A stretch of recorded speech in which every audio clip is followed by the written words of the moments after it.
मिट्टी का अध्ययन क्या कहलाता है? पेडोलॉजी। मृदा का अध्ययन क्या कहलाता है? पेडोलॉजी। इसमें हम किसके बारे में पढ़ाई करते हैं? सॉइल के बारे में, सॉइल के बारे में, या मृदा। मृदा उर्दू में इसे कहते हैं मिट्टी, हिंदी में क्या कहेंगे? मृदा। मिट्टी क्या चीज है? चट्टानों के जो घिसावट होता है, तो किसी भी चट्टान को जब आप घिस दीजिएगा तो कुछ सालों के बाद वो मिट्टी में कन्वर्ट हो जाएगा, क्योंकि उसकी कुछ शर्तें हैं। घिसावट के बाद जो उसके कण है वो बहुत छोटे होने चाहिए, उसमें कई अलग अलग जीव जंतुओं के अवशेष, कार्बनिक पदार्थ इत्यादि भी मिले होने चाहिए। समझ में आ रहा है? तभी जाके वो मिट्टी बनेगा। तो मिट्टी में केवल चट्टानों का घिसावट नहीं, बल्कि कार्बनिक पदार्थ, जीव जंतुओं के अवशेष भी रहते हैं, तभी जाके वो मिट्टी उपजाऊ होगी। केवल और केवल चट्टानों का घिसावट रहेगा ना तो मिट्टी उपजाऊ नहीं होगी, और केवल चट्टान रहेगा तो फिर तो बालू हो जाएगा। बालू क्या है? चट्टान का छोटा रूप है। तो मिट्टी की निर्माण की प्रक्रिया कोई छोटी प्रक्रिया नहीं है, एक लंबा समय लेती है मिट्टी निर्माण की प्रक्रिया। ये चट्टानों की घिसावट से छोटे छोटे चट्टान जब घिस जाते हैं तो उसमें बहुत सारे कार्बनिक पदार्थ, कार्बनिक पदार्थ का मतलब पेड़ पौधों का घिसावट, जानवरों का घिसा हुआ हिस्सा, या जितने भी सड़े गले पदार्थ हैं, ये सब आपस में मिल जाते हैं तो क्या करते हैं? मिट्टी का निर्माण करते हैं। तो मिट्टी निर्माण एक बहुत जटिल प्रक्रिया है, इसमें बहुत लंबा समय लगता है। मिट्टी के बारे में अध्ययन करते हैं हम लोग। मिट्टी की परत जो होती है उसे हम लोग होराइजन कहेंगे। क्या कहेंगे? क्या कहेंगे? होराइजन कहा जाता है। मिट्टी की परतों को क्या कहेंगे? होराइजन कहेंगे यहाँ पर। उसी को हम प्रोफाइल भी कहेंगे। क्या कहेंगे?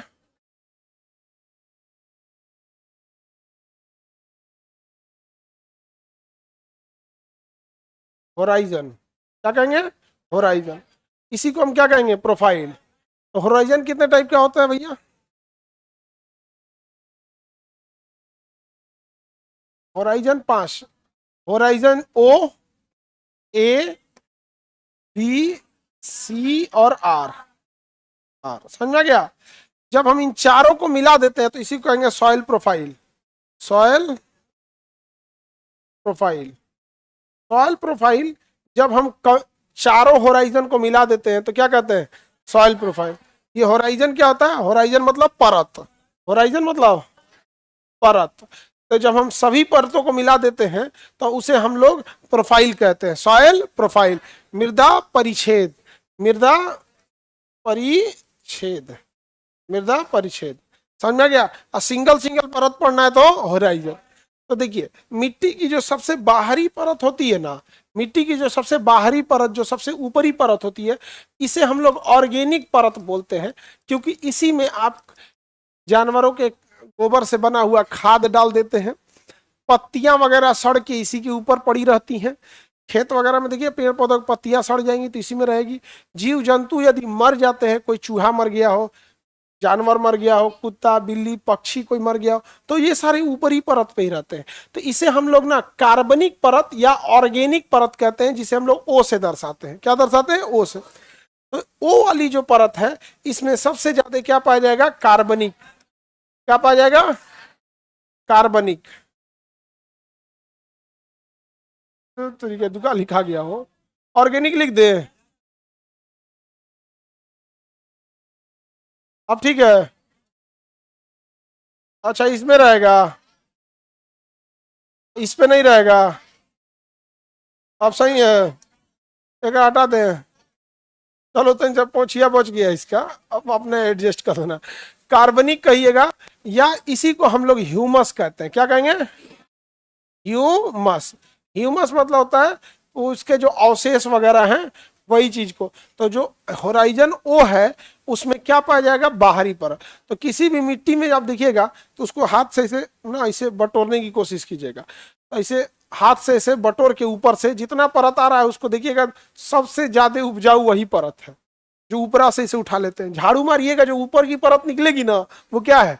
होराइजन ओ है, जिसे हम ह्यूमस कहते हैं। इसकी खराबी थोड़ा भी मजबूती नहीं होता है इसमें, झाड़ू मारेंगे तो बहा के लेके चल जाएगा। तो बाढ़ आता है ना, बाढ़ तो क्या उठा के लेके चल जाता है? ह्यूमस उठा के लेके चला जाता है। तो आपके खेत से उठाएगा और दूसरे खेत में ले जाके पटक देगा। तो जिनके यहाँ बाढ़ का पानी जमा रह गया, उनके यहाँ तो दूसरे के खेत का ह्यूमस उठा के लाया था, आपके यहाँ बाढ़ का पानी आया, जमा रह गया, धीरे धीरे पानी निकल गया और ह्यूमस नीचे बैठ गया। तो आपके यहाँ देखिएगा जहां बाढ़ आया रहेगा ना, तो बाढ़ जब खत्म होगा ना, तो उस टाइम कुछ भी खेत में फेंक दीजिएगा उग जाएगा, बहुत उपजाऊ हो जाता है उस टाइम, क्योंकि दूसरे के खेत में का सारा ह्यूमस उठा के लेके चला है। समझ में आ गया? तो सबसे बाहरी परत को क्या कहते हैं? ह्यूमस। ओ क्यों कहते हैं? Organic. O for organic. Organic जब भी चीज यूज होगा तो आप समझिएगा, आजकल आप ना जब तक जीवन में है ना, अब आपका ऑर्गेनिक चीज, बार बार ऑर्गेनिक वर्ड यूज होगा। तो ऑर्गेनिक जब भी वर्ड यूज होगा का उसका अर्थ होता है नेचुरल। ऑर्गेनिक खेती है मतलब नेचुरल खेती है। तो ओ फॉर मतलब समझ रहे हैं? ऑर्गेनिक। तो ये पहला प्रोफाइल हो गया इसका, ऑर्गेनिक। तो पहला में तो कोई दिक्कत नहीं है किसी को। पहला क्या है? सबसे पतली परत ओ, सबसे पतली परत, सर्वाधिक कार्बनिक ओ में, सर्वाधिक खाद ओ में। अब ओ के बाद क्या आता है? ए। ओ के बाद क्या आता है? ए। तो ये परत हो जाता है ए। तो ये जो परत है, जितने भी छोटे पौधे हैं, धान, गेहूं, फूल, ये सब जो आप लगाते हैं छोटे पौधे, जिसका आकार आपके बराबर होता है, वो उनकी जड़ें केवल परत ए तक गई रहती हैं। जितने छोटे पौधे हैं, छोटे पौधे से जिनकी आकार आपके बराबर है, तो छोटे पौधे की जड़ कहां तक गई रहती है? ए। ए बहुत उपजाऊ होता है। कई भूगोलवेता परत ओ को मानते ही नहीं कि ये परत है। समझा गया? उनका कहना है कि ये मिट्टी की परत ही नहीं, ये तो ह्यूमस है। समझा गया? उनका कहना है कि मिट्टी की परत नहीं है, क्या है? ह्यूमस। तो सर अब दूसरी परत आ गई ए। ए परत मजबूत भी है।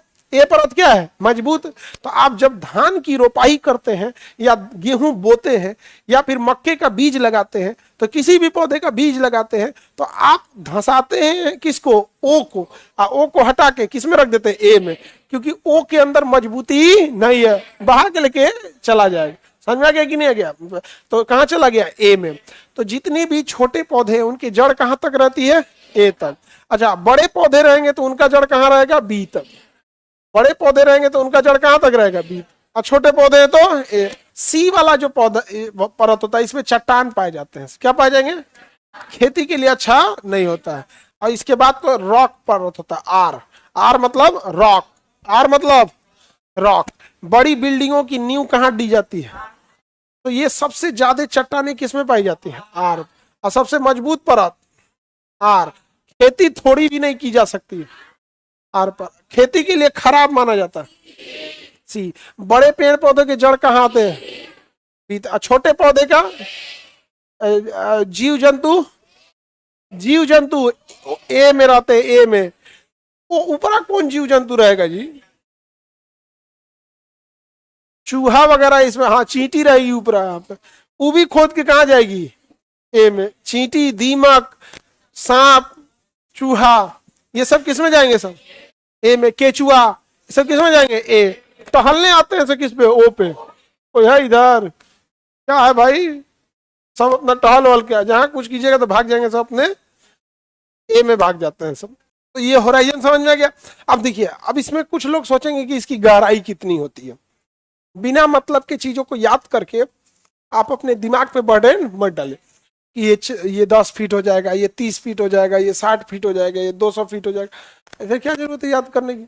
सिविल इंजीनियर है क्या? आपको पुल बनाना है, बस ये होराइजन याद रहेगा। तो देखो बाबू, जब हम अलग अलग होराइजन को बोलेंगे, जैसे horizon R, horizon C, B, A, O, इसमें ओ का अर्थ होता है ऑर्गेनिक, आर का अर्थ होता है रॉक, बाकी ए बी सी हो गया। तो जब हम अलग अलग बोलेंगे तो उसे हम क्या कहेंगे? होराइजन बोलेंगे। लेकिन अब जब हम पांचों होराइजन को मिला देंगे तो सॉइल प्रोफाइल। अब देखो, अमेरिका में मिट्टियों को 12 कैटेगरी में बांटा है। अमेरिका में मिट्टी को कितने कैटेगरी में बांटा? हम लोग ने बांटा है 8 कैटेगरी में। तो बताओ, हम लोग को अमेरिका वाला पढ़ना है या इंडिया वाला?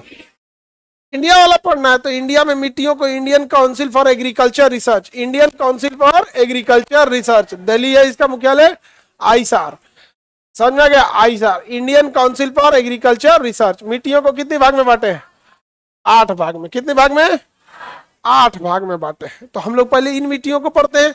जलोढ़ मिट्टी, लाल मिट्टी, काली मिट्टी, लेटराइट मिट्टी, पर्वतीय मिट्टी, मरुस्थलीय मिट्टी, अम्लीय मिट्टी, क्षारीय मिट्टी। समझ में आ गया कि नहीं आ गया? अम्लीय और क्षारीय। एक मरुस्थल पे पाया गया तो मरुस्थली, पहाड़ पे पाया गया तो पर्वतीय, एक हो गया अम्लीय जिसमें ज्यादा हो जाएगा यहाँ पे। तो Indian Council for Agriculture research ने मिट्टी को कितने भाग में बांटा? पहले मेन 4 मिट्टी पढ़ लेते हैं। पहली कौन सा देखते हैं? जलोढ़ मिट्टी। सबसे पहली मिट्टी जलोढ़। भारत में सर्वाधिक कौन सी मिट्टी है? अंग्रेजी में इसे एलुवियल सॉइल कहते हैं। कौन सा सॉइल? एलुवियल सॉइल या जलोढ़ मिट्टी। तो भारत में सर्वाधिक मात्रा में कौन सी मिट्टी पाई जाती है? कौन सी मिट्टी? जलोढ़। अंग्रेजी में क्या कहेंगे? Alluvial soil. अंग्रेजी में एलुवियल सॉइल। किसी को कोई दिक्कत है? अंग्रेजी में कौन सॉइल? जलोढ़ मिट्टी। अब ये कैसे बनती है? ये मिट्टी जब नदियां आती हैं तो उसके चट्टानों को घिसावट करती हैं, तो उन घिसावट के कारण जलोढ़ मिट्टी का निर्माण होता है। जल द्वारा लाकर उड़ा दी गई मिट्टी जलोढ़ मिट्टी कहलाती है। जब आपके यहाँ बाढ़ आएगा तो देखिएगा, जल जब आएगा, पानी आएगा तो अपने साथ मिट्टी के कण भी लेकर आएगा और वही मिट्टी निर्माण करेगा। कौन सी मिट्टी? जलोढ़ मिट्टी। बताओ बाबू कौन सी मिट्टी? एलुवियल सॉइल यानी जलोढ़ मिट्टी। जलोढ़ मिट्टी का निर्माण करेगा। जलोढ़ मिट्टी खेती के लिए बहुत अच्छी होती है। खेती के लिए अच्छी होती है। जलोढ़ मिट्टी में कई अलग अलग छोटे छोटे कण मिले होते हैं। यदि उसमें बालू का कण ज्यादा है तो उसे हम दोमट कहेंगे, और बालू का मात्रा बहुत ही कम है तो उसे कछारी मिट्टी कहेंगे। कौन सी कहेंगे? कछारी। तो अच्छा, जलोढ़ मिट्टी को हम आपको पढ़ा चुके हैं, याद कीजिए। जहां हर साल बाढ़ आएगा, नवीन जलोढ़ को खादर, अब पुरानी जलोढ़ को बांगर। अब तो उसे पढ़ाने की जरूरत नहीं है। नवीन जलोढ़ को क्या कहते हैं? खादर, अब पुरानी जलोढ़ को बांगर। तो वो तो आप पहले से पढ़ चुके हैं यहाँ पर। अब अगर मान के चलिए कि बालू की मात्रा, किसकी मात्रा? बालू की मात्रा बहुत कम है तो इसे क्या कहेंगे? कछारी। क्या कहेंगे? कछारी में। और अगर बालू की मात्रा ठीक ठाक ज्यादा है तो क्या कहेंगे? बालू की मात्रा कुछ ज्यादा है तो क्या कहेंगे? दोमट। क्या कहेंगे? दोमट कहते हैं। अब देखिए, दोमट मिट्टी जो होती है ज्यादा गेहूं उत्पादन के लिए हो जाता है, और कछारी जो होता है वो धान उत्पादन के लिए। धान के लिए कछारी मिट्टी ज्यादा होता है। कछारी मिट्टी में जब पानी आ जाता है, कछारी मिट्टी में बालू की मात्रा कम है, और जब इसमें पानी भर जाता है तो ये बहुत ज्यादा कीचड़ के समान हो जाती है। इसलिए इसे हम लोग कांप मृदा भी कहते हैं। क्या कहेंगे? कांप मृदा। कौन सी मृदा? कांप। कछारी मृदा या कांप मृदा कहते हैं। कांप किसे कहेंगे? जैसे आप धान की रोपैया करने के टाइम पे देखिएगा, जानबूझ के खेत में पानी डाल दिया जाएगा, अब पूरा कादो कादो कर देगा, कीचड़ कीचड़ पूरा कर देगा यहाँ पे, और उसके बाद सब लोग धान उसमें रोप के चले आते हैं यहाँ पे। तो वो हो गया आपका कौन सा? कछारी या कांप मिट्टी। तो इसमें बालू की उतनी मात्रा नहीं रहती, और थोड़ा बहुत बालू रहेगा। तो जलोढ़ में अगर थोड़ा बहुत मात्रा में बालू मिल गया तो कौन सी मिट्टी कहलाएगी बाबू? दोमट। तो दोमट मिट्टी किस चीज के? खेती के लिए। ओवरऑल जलोढ़ मिट्टी जो होती है वो खेती के लिए अच्छी होती है। अब जलोढ़ मिट्टी में कैल्शियम फास्फोरस की मात्रा ठीक ठाक पाई जाती है, लेकिन इसमें कमी होती है नाइट्रोजन, फास्फोरस और पोटेशियम। भारत की जितनी भी मिट्टी पाई जाएगी उसमें इन तीनों चीजों की कमी है। उन तीनों चीजों की कमी है भारत में जितनी भी मिट्टी है, और यही 3 चीज चाहिए खेती के लिए। तो भाई साहब, जो चाहिए उसकी कमी पूरे भारत में है। अब नाइट्रोजन की पूर्ति करने के लिए यूरिया बेचारा डालेगा, फास्फोरस की पूर्ति के लिए डीएपी डालेगा, और पोटेशियम के लिए पोटास क्या डालेगा? पोटास। तो खेत में आप देखिएगा ये तीनों चीज का बहुत ज्यादा मात्रा में पड़ता है, जिसमें पोटास तो बहुत कम मात्रा में पड़ता है, ये भी महंगा है। यूरिया बहुत ज्यादा पड़ता है, यूरिया भी बहुत महंगा है। लेकिन फास्फोरस इन सब में सबसे ज्यादा महंगा है। डीएपी का बोरा 1800 रुपया चल रहा है। तो जो जलोढ़ मिट्टी ज्यादातर यूपी, बिहार, बंगाल, पंजाब, हरियाणा, ये सब में कौन सी मिट्टी है? जलोढ़। ये तो उत्तर का विशाल मैदान तो पढ़ा चुके हैं आप लोग को। उत्तर के विशाल मैदान में जलोढ़ मिट्टी है, लेकिन दुर्भाग्य हमारा कि ये चीजों की क्या है? कमी है, नाइट्रोजन की कमी है। देखिए, अगर नाइट्रोजन की कमी रहेगी ना, फसल विकसित नहीं होगा। लेकिन अगर हमें बीज बोना है तो बीज बोते समय ये रेशियो अलग होता है, 1:2:1 हो जाता है। समझ में आ गया कि नहीं आ गया? बीज बोते समय रेशियो अलग हो जाता है। ध्यान से समझिए ऐसा क्या है। देखिए, जब हम पौधे को बड़ा कर देते हैं, बड़े पौधे को चाहिए 4:2:1, यानी सबसे कम चाहिए पोटेशियम, उससे ज्यादा फास्फोरस और सबसे ज्यादा नहीं। लेकिन जब पौधा को बीज बोते हैं, अंकुरित होता है, छोटा होता है, तो उस समय नाइट्रोजन से ज्यादा उसमें क्या चाहिए? फास्फोरस चाहिए। क्या चाहिए? फास्फोरस। क्योंकि छोटे बच्चों का खाना तो अलग ही होता है ना। आप ही देखिएगा, आप जब छोटे थे तो अलग डिजाइन का खाना खाते होंगे। आपको सूजी का हलवा बना के दिया जाता होगा। रोटी बनाने के बाद उसके ऊपर का पतला जो होता है परत, पतला परथनवा उतार लीजिए। जो रोटी ऐसे फूलता है ना, तो जो पतला वाला होता है उसको निकाल लिया जाता है और फिर उसको दूध में बल के बच्चे को खिलाया जाता है। आजकल का जो डब्बा वाला हुआ है सेरेलेक्स खाता है।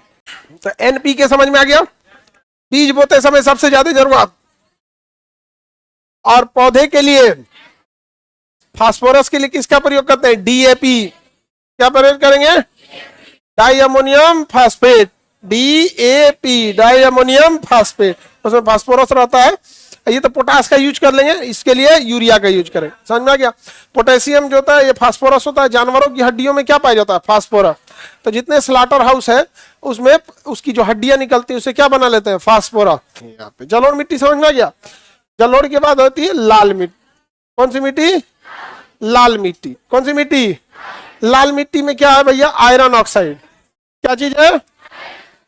आयरन ऑक्साइड के कारण इसका रंग क्या है? लाल। यह हल्के दानेदार होती है। लाल मिट्टी हल्के क्या होती है? दानेदार। इसमें अगर जल की सिंचाई की व्यवस्था कर दी जाए तो इसमें मोटे अनाज हो सकते हैं।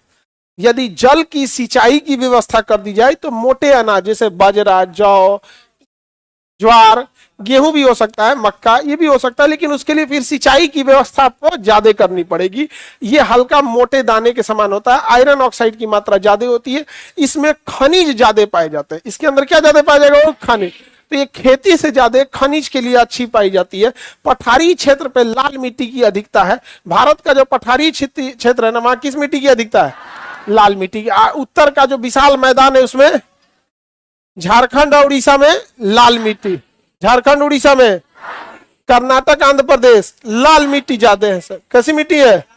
लाल मिट्टी ज्यादा है। तो खेती के लिए अच्छी होती है लाल मिट्टी। उतना अच्छा नहीं है, इसके तुलना में उतना अच्छा नहीं है। हालांकि इसमें सिंचाई की व्यवस्था रहेगी तो खेती हो सकती है। सिंचाई की व्यवस्था रहेगी तो खेती हो सकती है। अब देखते हैं काली मिट्टी। कौन सी मिट्टी? काली मिट्टी। अब ये काली मिट्टी का समझिए, यह ना ज्वालामुखी से जो लावा निकला है, लावा में कौन सा चट्टान होता है? बैसाल्ट चट्टान। कौन सा? बैसाल्ट चट्टान। तो इसे लावा निर्मित मिट्टी या बैसाल्ट निर्मित मिट्टी भी कहते हैं। लावा या बैसाल्ट मिट्टी भी किसे कहा जाता है? काली मिट्टी को। किसे? काली मिट्टी को। काली मिट्टी का काला रंग किसके कारण होगा? देखिए उसमें लिखा होगा, हाँ, टिटेनियस फेरस मैग्नेटाइट।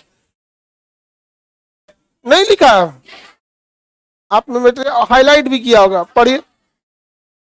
तो आयरन ऑक्साइड काला। लाइव वाले लोग, आप लोग भी देखिए, मटेरियल में आपके लिखा हुआ है।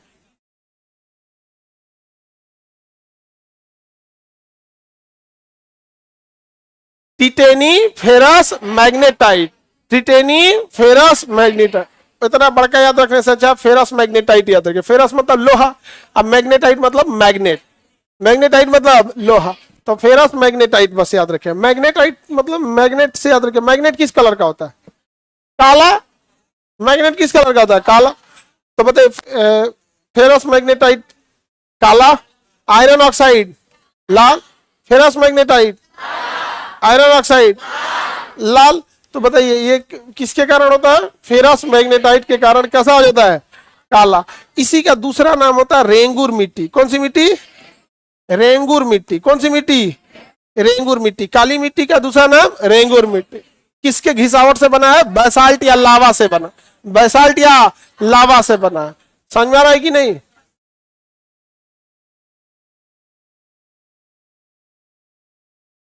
आगे बढ़े। अब इस मिट्टी की एक विशेषता समझिए कि ये पानी ठीक ठाक सोखता है। पानी क्या है? ठीक ठाक सोखता, लेकिन इसमें पपड़ी छोड़ता है। पपड़ी इन द सेंस क्या है कि ये ऊपर से फट जाता है, दरार पड़ जाता है, लेकिन नीचे नमी रहता है।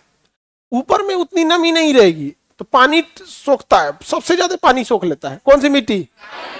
कितना पानी सोख लेता है, पनिया नीचे रखता है, ऊपर पानी नहीं रखता है। तो ऊपर में जब पानी नहीं रहेगा तो क्या होगा? चटक जाएगा, दरार आ जाएगा। तो ऊपर दरार रहेगा लेकिन नीचे पानी रहेगा, नीचे पानी रहेगा। इसलिए ऊपर से ही जितना बंजर दिखता है इतना भी बंजर ये रहता नहीं। दिखने से लगेगा बाप रे बाप यहाँ तो पूरा बंजर बंजर एरिया है, लेकिन नीचे में नमी मेंटेन रहता है। तो ये कपास और गन्ना की खेती के लिए अच्छा होता है। और अपने से सोचिए ना कि अगर गन्ना की खेती हो रही है तो गन्ना में तो केवल पानी ही रहता है, गन्ना में पानी ही रहता है, उसे तो जूस निकाल लेता है। तो अगर नीचे पानी नहीं रहेगा तो गन्ना हो पाएगा? तो गन्ना और कपास की खेती के लिए जल सोखने की सर्वाधिक क्षमता, ऊपर से दरार पड़ेगा। गुजरात और महाराष्ट्र में काली मिट्टी, बेसिकली सबसे ज्यादा काली मिट्टी कहाँ है? महाराष्ट्र। महाराष्ट्र में सबसे ज्यादा काली मिट्टी है महाराष्ट्र में, क्योंकि एक तो महाराष्ट्र एरिया वाइज भी बड़ा है गुजरात से, और दूसरा गुजरात में क्या है ना कि एक और जो कच्छ का एरिया है वो थोड़ा सा बलुई मिट्टी हो जाती है यहाँ पे। समझ में आ गया कि नहीं आ गया? तो सर्वाधिक कौन सी मिट्टी? महाराष्ट्र में सर्वाधिक काली। कपास के लिए अगला मिट्टी है लेटराइट। कौन सी मिट्टी? लेटराइट मिट्टी। कौन सी? लेटराइट, लेटराइट मिट्टी। आप समझिएगा ध्यान से, एक बार क्वेश्चन पूछा था ना यूपीपीसीएस, बच्चों ने मार दिया था लाल मिट्टी। कहा था दिया था यह मिट्टी बड़े दानेदार होती है, इसका रंग लाल होता है, यह बागानी खेती के लिए अच्छी होती है किंतु अनाजों के उत्पादन के लिए अच्छी नहीं होती। किस मिट्टी की विशेषता है? मार देगा आदमी लाल मिट्टी, गलत हो जाएगा। लेटराइट मिट्टी। कौन सी मिट्टी? लाल मिट्टी में कौन सा बागान की खेती हो रही थी? समझना ध्यान से, लेटराइट मिट्टी भी लाल दिखती है। लेटराइट मिट्टी भी कैसी दिखेगी? लाल। और इसका दाना ना लाल मिट्टी से बड़ा होता, इसका दाना लाल मिट्टी से बड़ा, और इसका भी कलर कैसा होगा? लाल। ये बागानी खेती होती है। इसमें बागान, जैसे काजू का बागान लगा दीजिए, मसालों का बागान लगा दीजिए, चाय का बागान लगा दीजिए, कॉफी का बागान लगा दीजिए, तो यहाँ पे बागानी खेती बहुत ज्यादा होती है। इलायची, दालचीनी, जितना ये सब चीजें है, मसाला वसाला, वो पूरा लगा दीजिए। तो कौन सी मिट्टी है? लेटराइट मिट्टी। ये सबसे ज्यादा कहां पाई जाएगी? केरल में, पश्चिमी तट पर।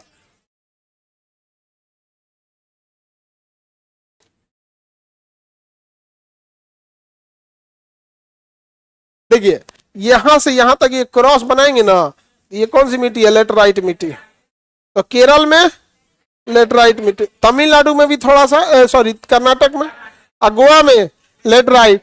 अब चूंकि गोवा इसी एरिया में खत्म हो गया, केरल इसी एरिया में खत्म हो गया, महाराष्ट्र के कुछ हिस्सा में है, लेकिन महाराष्ट्र में बेसिकली कौन सी मिट्टी है? काली में।